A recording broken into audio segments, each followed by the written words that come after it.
আসসালামু আলাইকুম। Welcome to mini vlog. আজকে চলে গেলাম পাইকারি বাজারে, মানে একদম সবজি, আলু, পেঁয়াজ। আলুর আজকে পাল্লা চাচ্ছিল, মানে ৫ কেজি চাচ্ছিল ৳২৬০। আর পেঁয়াজ এগুলো একটু বড় সাইজের, সেগুলো ৳৫২০ চাচ্ছিল। এর থেকে ছোট সাইজেরগুলো যে সামনে দেখা যাচ্ছে সেগুলো ৳৫০০ করে। দেন আমি একটু বড়গুলোই নিলাম। আলু আমি মাঝারি সাইজগুলোই নিয়ে থাকি। তো ওনাকে বেছে, বেছে বলছিলাম যে আমাকে আলু দেওয়ার জন্য।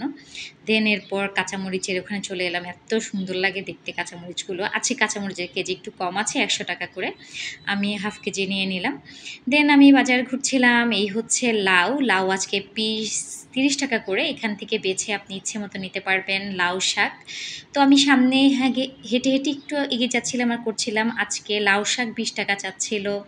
মূলা শাক হচ্ছে ৳১০, লাল শাক ৳১০। তো আমি সবকিছু নিয়েছি। গতকাল রাতে বৃষ্টি হওয়াতে বাজারে এত বেশি কাদা হয়ে গিয়েছিল যে মানে আমি বিরক্ত হচ্ছিলাম।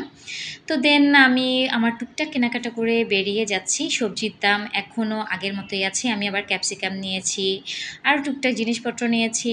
দেন অপেক্ষা করছি কখন যে দাম কমবে। আর সেই অপেক্ষায় রইলাম দাম কমার। এখনও কোনো কিছুরই দাম আসলে সেইভাবে কমেনি।